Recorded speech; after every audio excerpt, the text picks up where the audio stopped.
The main speaker of the day is Neil Hayman. Neil has a fantastic memory. He has been involved in aviation for many, many years, a lot of it in the eastern states, and as I mentioned in the bulletin, flying F-27s and not F-28s, DC-3s and so on, and worked for Qantas in later years as an instructor on simulators for 707s and 747s. Neil's going to tell us something about his experiences in aviation. Come forward, Neil. Good afternoon, ladies and gentlemen, and hello to all you aviation addicts. I've been an addict to this aviation business for most of my life. It started very early. I was born in Sydney in January 1934, and I started school in February 1939. Where I lived was about 4 nautical miles from what was Mascot Aerodrome, and our house was practically straight off the extended centreline of the runway at Mascot. So from a very early age I was fascinated by these aeroplanes flying overhead, and as soon as I could read I started devouring books on aviation, both fact and fiction. And talking about fiction things, a few years ago my wife found a book written in about 1910 where the author forecast the future of aviation.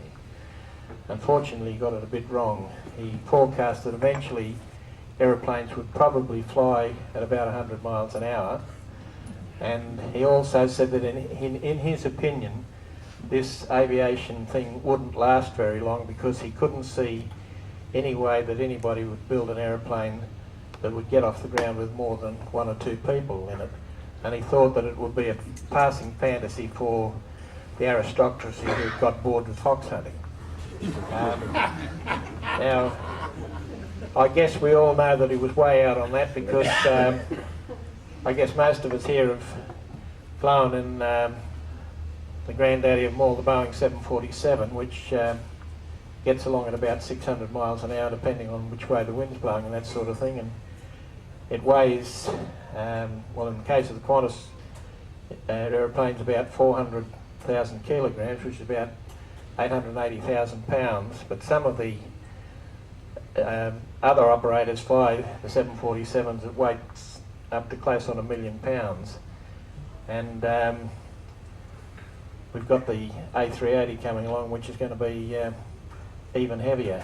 In fact, from what I can gather about the A380, it's going to have a gross weight of about 550,000 pounds, and to put it into a bit of perspective, that's the equivalent of a 747 having a 300 series Boeing 707 on top of it. During my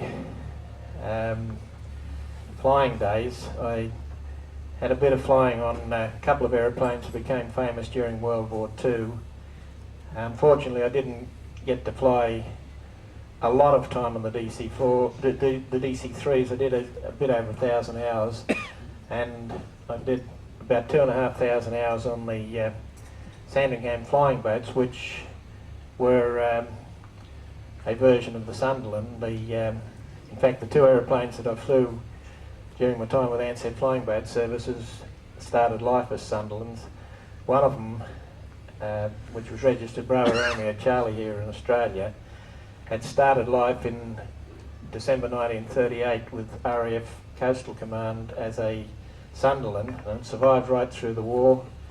And after the war, Shorts converted to Sandringham, and it went to New Zealand to join the fleet of Teal, the forerunner of Air New Zealand, where it carried the registration Zulu Kilo Alpha Mike Kilo. Now, in the early 50s, the 3 Sandringhams that Teal operated, and by the way, they used to fly from Rose Bay to Mechanics Bay near Auckland, about 1,100 nautical miles, and it used to take about 9 hours going from Rose Bay to Auckland, but coming back against the winds it took 11 hours plus. On a couple of occasions they had to land at Lord Howe Island to pick up more fuel.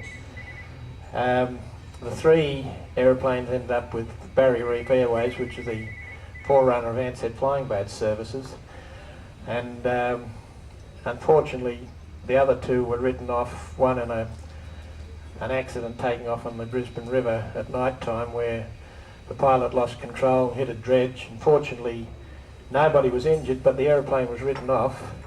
And I've heard two versions of that, one from the captain who was flying it from the left-hand seat, and the other one from the Czech captain who was sitting in the right-hand seat. And I tend to believe the second version, because I flew quite a lot with the fella in the left-hand seat on friendships, and he was taken off the flying boats because the people at Lord Howe Island christened him Captain Kangaroo and refused to fly with him. And from my experience with the Sandringham, it is a very difficult thing to bounce the aeroplane if you fly it properly. When Bravo Romeo Charlie and Bravo Romeo Foxtrot left Australia in late 1974, they went to an airline operating out of St Thomas in the Virgin Islands called Antilles Airboats. This airline was owned by a very interesting couple. I first met them in the early 70s when they were negotiating to buy the two aeroplanes, and when I was introduced to them as Mr. and Mrs. Blair, he said in a broad American accent, "Please call me Charles," and his wife said in a very lovely Irish accent, "Please call me Maureen." And when I first saw her, I thought, I recognise this lady, but I couldn't quite put my finger on it. And when I heard the Irish accent, I said to her, "Excuse me, Mrs. Blair, but aren't you Maureen O'Hara, the film star?" She said, "Thank you very much for recognising me, but that is a long way in the past." She said, "I don't have any regrets about leaving the film industry. I don't have much contact with Hollywood, and we live happily in the Virgin Islands." They tried to persuade the Ansett pilots to go to the Virgin Islands. One fellow went because he'd had a long association with the Sandringham Sunderland. He was the CO of 10 Squadron RAAF during World War II at one stage. And of course all you Air Force fellows would know that 10 Squadron RAAF was the first RAAF unit to go into combat in World War II, because they were actually in England taking delivery of their new Sunderlands when war broke out. And I don't know whether any of the original Sunderlands ever made it here to Australia. Now, unfortunately, Charles Blair lost his life in August 1977 when he landed one of his Grumman amphibians in the open sea. He got all the passengers off, but unfortunately he was drowned. Maureen sold the airline and moved back to the American mainland, and I believe she's still alive today and somewhere in her 80s. And believe me, fellas, when I met her in the first time, she was in her 50s, but still a very attractive lady and a very nice person to talk to. And after she sold the airline, Bravo Romeo Charlie ended up on static display in Pembroke Dock, and Bravo Romeo Foxtrot was being used as a flying yacht in the Mediterranean by a very wealthy American. Where they are today, I don't know, because the last I heard about them was in May 1980. The flying boat, I found, was quite an interesting aeroplane, a very challenging aeroplane, because no two takeoffs were the same sort of thing. And of course, back in 1946, when the war ended, Qantas were mainly operating out of Rose Bay. Rose Bay was very busy in those days. They even had a control tower, and Qantas had a few Catalinas and a few 4-engine short Sandringhams and Hydes and C-Class, and they used to operate from Rose Bay through to Singapore, and then the Imperial Airways crews would take over and fly them on to London. And in those days they landed on the Thames in the Pool of London. I've got photos at home where you can actually see the various bridges and that sort of thing. And the Qantas Flying Boat Service ended rather abruptly a couple of years later when a new captain had a rather nasty incident landing at Surabaya, and although nobody was hurt, the aeroplane was pretty badly damaged, and that was the end of Qantas flying boats. And shortly afterwards, they started DC-4s out of Sydney. Now, the Mascot Aerodrome in those days, and of course, Mascot Aerodrome started off as a flying field, as did Eagle Farm back in the 1920s. And at the end of World War II, it was decided they had to expand it. Because in those days, the one runway ran northeast, southwest, about 4,000 feet long, and it had a rather unusual feature. The northeastern end had a railway line running across it. And this railway line was mainly a goods line, taking coal to the Bunurong Power Station and the other industrial sites along the way. One site was a factory at Pagewood, which was used to produce Beauforts during World War II. There was a runway along the side of the factory, and the Beauforts come out the door and fly off there to Richmond, which is about 22 nautical miles due west of Mascot Aerodrome. And also, I believe they reassembled Spitfires there that were brought out from England in boxes as deck cargo on ships. And I believe after the war had ended, a ship arrived off Sydney with about 50 brand new Spitfires in boxes, and the Chifley government decided that they didn't need them anymore and asked the captain to go out about 50 miles off the coast and push them overboard. Now, I'm not sure whether Peter Yates is here today, but I would imagine that Peter would love to have got his hands on one of those brand new Spitfires. And of course, I think the RAAF would love to have had 50 brand new Spitfires as part of their peacetime inventory. But of course, that's 60 years ago, and I guess if you could find them, there wouldn't be much left of them. That factory, after the war, was one of a number that were given to General Motors to produce the famous or infamous Holden 48-215. And the disused runway is a perfect parking place for them, but in recent years General Motors have sold a lot of these factories, and the Pagewood one is now a big retail shopping area. But of course, it's a good way of making money when the government gives you all these places, then you can sell them years later at a huge profit. And that's what happened around the place. With the development of Mascot Aerodrome into what is now Sydney, in brackets Kingsford Smith Airport, I was fortunate enough to observe quite a bit of it. When they decided to expand it, they had to divert the Cooks River. The mouth of the Cooks River today is about 3 kilometres southwest along the northern foreshore of Botany Bay. And to do this, they had to acquire a couple of golf courses and the Sydney Polo Club's Kiama Polo field. They flattened everything on the site except the Bonnie Doon Golf Club house, and that became the site office for the work that was to be done. After they diverted the Cooks River, they built 2 new runways. The original runway is buried under the concrete that is now the Qantas maintenance area in the northeast corner of Sydney Airport. And the railway lines still exist, although it's now well outside the boundaries of Sydney Airport. The 2 new runways, one of which is still used today as it was built back in the 50s, runway 0725, it's a bit over 8,000 feet long, 150 foot wide, and it's restricted at the eastern end by General Holmes Drive, which is a 6-lane highway, and at the western side by a sewer viaduct and Cooks River. There's an ILS approach onto 07 and a high intensity approach lighting set up with several units of it actually in the river. And people tell me that it's a good place to moor your boat while you fish around these light posts, because apparently they catch some pretty good fish around them. That runway is still as it is today, was the way it was first built.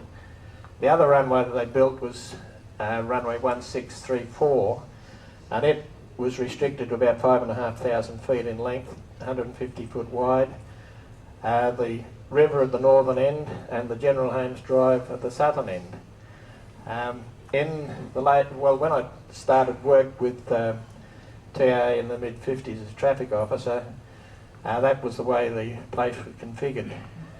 TA had been given the original air traffic control building, including the control tower for their terminal, when they started in 1948, and it was quite an interesting place. The ground floor was the passenger lounge. The first floor was mainly offices, which the department retained most of them, except for the one immediately at the top of the stairs, which was supposed to be the TA traffic officer's meal room, but I can't recall it ever being used for that purpose.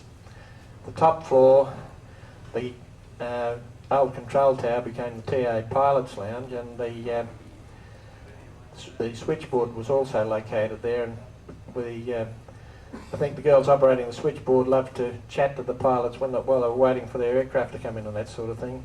There's a couple of other offices which the senior regional captain occupied, and the aircrew roster clerk were there, as well as a typist.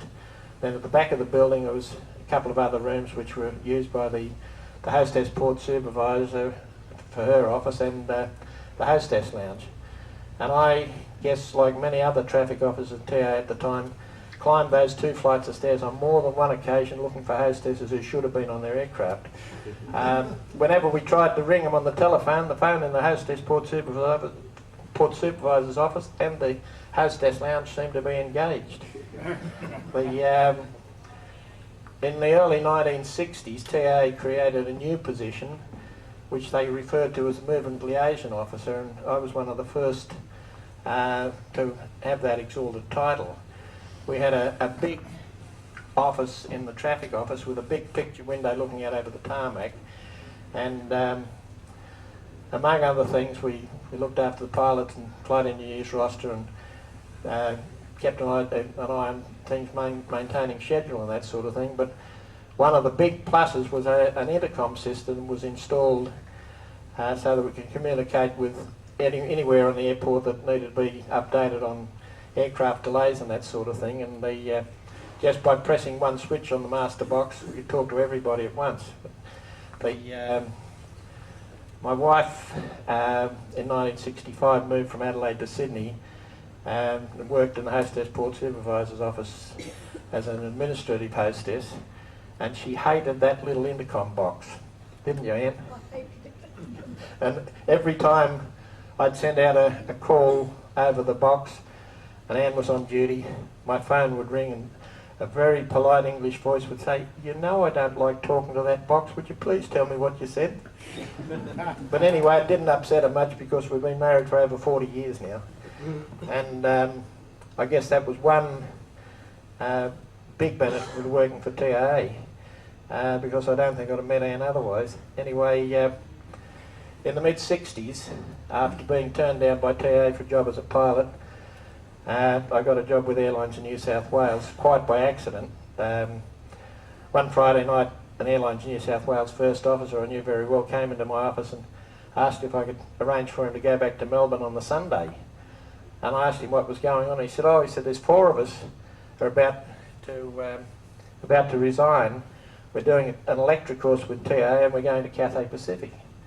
So I thought, well, we'll give it one last try. So on the Monday morning I fronted up at Airlines in New South Wales with logbook and so forth, and I was ushered into the operations manager's office. He just received the 4 resignations, and he had a bit of a chat with me, and he said, well, can you come back tomorrow, because he said, I'm just going off on a flight now. And so the next day was Melbourne Cup Day. I fronted up at about 9 o'clock and had a chat with him and a couple of other Airlines in New South Wales captains, and went home, went back to work at 2:30 start. And when I got to work, my boss, who was the senior regional captain, called me into his office and he said, I had lunch with the operations manager of Airlines in New South Wales and he's going to give you a job, which quite surprised me because I was nearly 32 years of age at that time. Anyway, the boss said, but the thing is that he wants you to start next Monday. And I thought, well, this is going to be interesting. How do I get over the 2 weeks' notice I've got to give TAA? But anyway, he had arranged everything. He'd spoken to the personnel and found out how much leave I had. And he said, wait until you get the telegram from Airlines in New South Wales, and you put in your resignation, go on leave from next Monday, and so that's what happened. And so I spent nearly 10 years flying with Airlines in New South Wales until this damn glaucoma appeared in 1974, and which has eventually sent me blind. But I had a fantastic time with Airlines in New South Wales, flying around, well, New South Wales. I did a trip around Australia in the DC-3 and that sort of thing, and met a lot of very interesting people, and some of them who were not quite so interesting. I remember one occasion we were doing a flight to Dubbo, and the hostess came up the front and said, we've got 2 passengers down the back whose tickets are marked 1A and B, and they are demanding to sit in seats 11A and B. And I said, well, who are they? And she told me, and I said, oh, all right. So the captain who I was flying with said to me, go on, you're in charge, you go down the back and sort it out. So I went down the back and walked them over to the terminal, because both of them were obviously had a bit too much to drink, and they sat them in the terminal and told the airport manager they weren't going. When we got out to Dubbo, the local member of parliament was waiting at the airport, and he'd heard already that we'd offloaded these 2 fellas, and he said to me, why? And I said, well, this local member of parliament had been a Methodist clergyman, and I said, well, in your former life, John, you would not have wanted them in your congregation. He said, oh, all right. The reason that he was out there mainly was to ask us if we could wait a little bit, because Sir Roden Cutler, who was the Governor of New South Wales at the time, was running a bit late from a civic reception.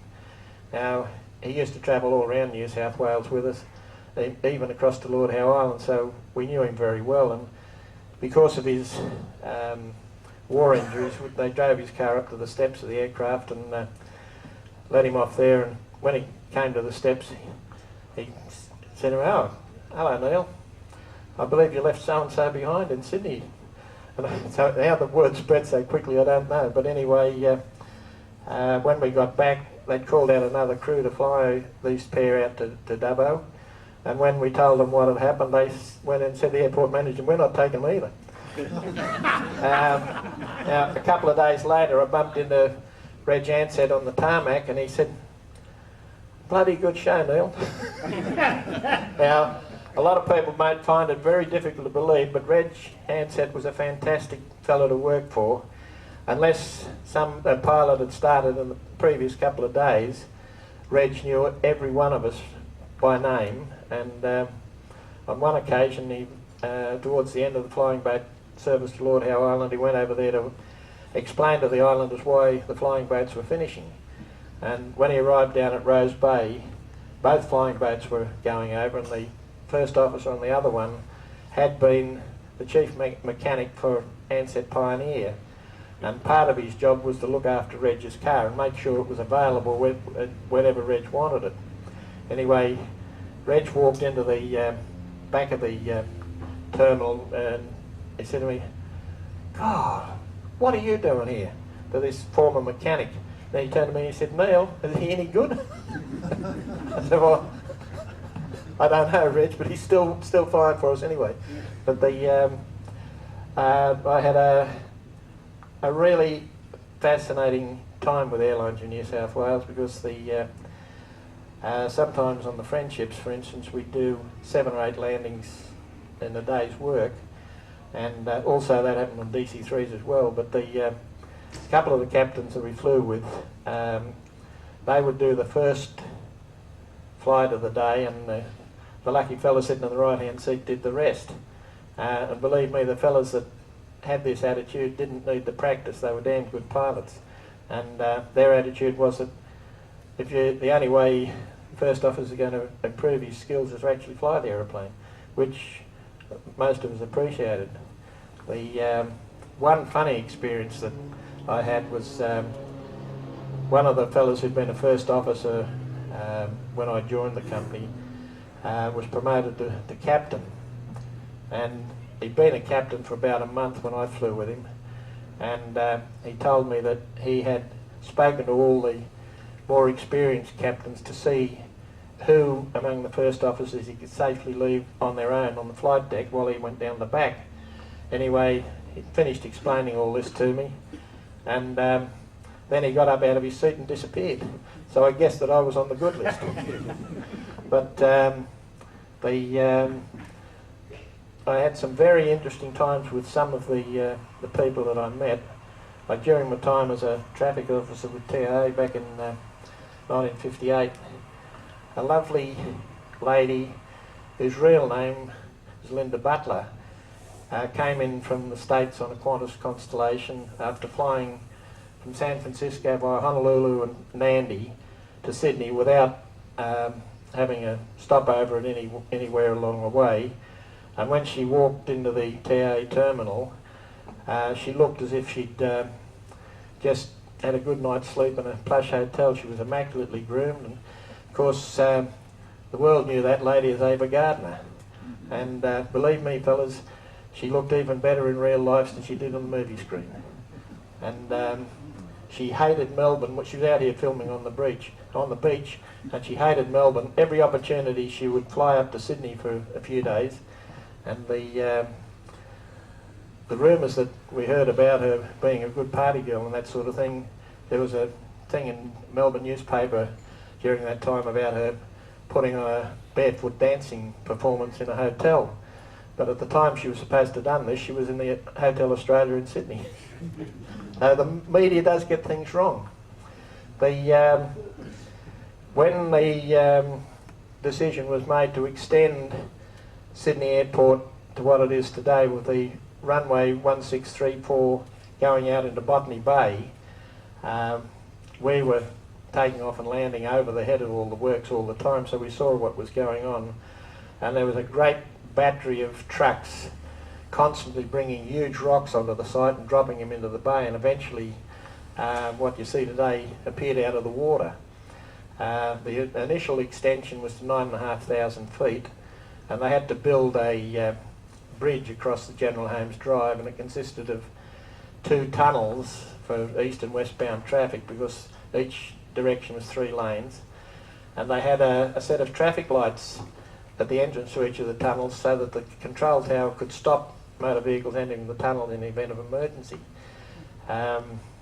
When the extension at 9,500 feet was opened, I was doing a licence renewal check out to Dubbo and back, and the check captain said to me, "We're going to ask for takeoff on runway 34, which I couldn't understand because the wind was calm and runway 25 was much closer to the Ansett terminal. Anyway, off we went. We took off on runway 34 out to Dubbo, and when we got back to about 30 miles, I heard him ask for a landing on runway 34, and the arrivals controller said, "Well, the ILS and Vasi haven't been flight tested yet." And he said, "Oh, that's okay, that's okay." And it was a pitch black night, no moon or anything.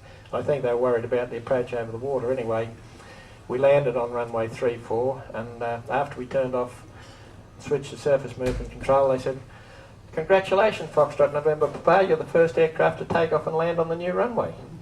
And then suddenly it hit me that this fella had been a Lancaster pilot during World War II, and he had a thing about being the first to do all sorts of things. And coincidentally, a couple of years later, when the extension out to 15,000 feet was completed, exactly the same thing happened under the same circumstances. So I can say without any doubt that I was the first pilot to land an aeroplane and take off in an aeroplane on the extension, both extensions out into Botany Bay. He cared a lot about that, but as far as I was concerned, an aeroplane was, particularly an airline, it was for getting passengers from A to B as comfortably and as quickly as possible. But anyway, some people have other ideas than that. And then in 1974, when the glaucoma appeared, I had 2 letters from the department, one written in the morning where they said because of the glaucoma you can no longer fly. And then in the afternoon, these 2 letters were delivered in 2 separate envelopes in the same post. The second one said, "After further consideration, you can renew your private licence on the medical you did in May, So if you contact the New South Wales Regional Office, away you go. So I quickly renewed my licence and arranged to do a flight test to get a Class 1 instrument rating, and I continued with the private licence and that until the renewal was due in May 1980, and I decided, well, it doesn't look like there's any chance of me getting back into airline flying, so I didn't renew it after that. But soon after it became apparent that I was going to have to give up airline flying, I got a phone call out of the blue from a fellow from Qantas who identified himself as the chief check and training captain on 707s. And he said, we believe you look like losing your licence, and because of your experience on the Sandringham flying boat, we think you might be able to become a pilot instructor on 707s.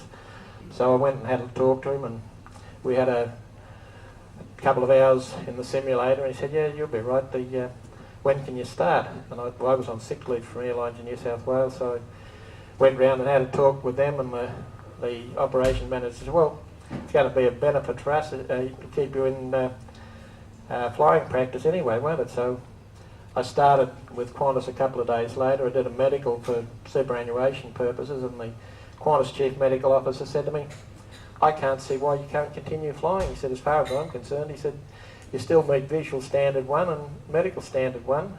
And he actually went to bat for me with DCA, but because the Director of Aviation Medicine didn't understand about glaucoma, the FAA had a procedure for evaluating it, but our DCA didn't. And anyway, he wasn't persuaded by anybody, and so that's the way it finished up. But I spent almost 10 years with Qantas as a pilot instructor on 707s, and then when the 707s disappeared, I went on to the 747s, and I actually got to fly both aeroplanes a couple of times when I was down at Avalon near Geelong observing training flights, and the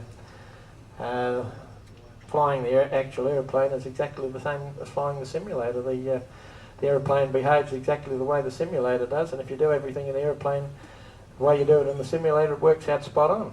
And today, of course, it's even more advanced with these new digital simulators. They get landing accreditation in them as well, so that pilots converting to a new type do all their training in the simulator, and the first time they get to fly the aeroplane is when they jump into the left-hand seat with a full load of passengers behind them. Of course, there's an experienced captain in the other seat, but it's quite an interesting change from the old days, and of course it's much safer doing the simulator and a lot cheaper. A friend of ours who was a check captain with TA on DC-9s was telling us about one occasion where he was training a captain and a first officer on their initial endorsement on DC-9s, and when they got into the aeroplane, he strapped himself into the jump seat while the two pilots jumped into the left and right seat, and then suddenly, after they'd started the engine and that, the captain said to him, hey, shouldn't you be in the other seat? And he realised that he was in the aeroplane rather than the simulator. On one occasion I went on a flight on 707 the captain was a senior check captain, and soon after we took off we had an engine fire warning, and nobody said anything. He sat there, and suddenly we said to him, hey, Gordon, this is a real aeroplane, not the simulator. So he sprang into life. That's how the simulator does love you. But anyway, I hope that I haven't bored you too much, and thanks very much for your attention.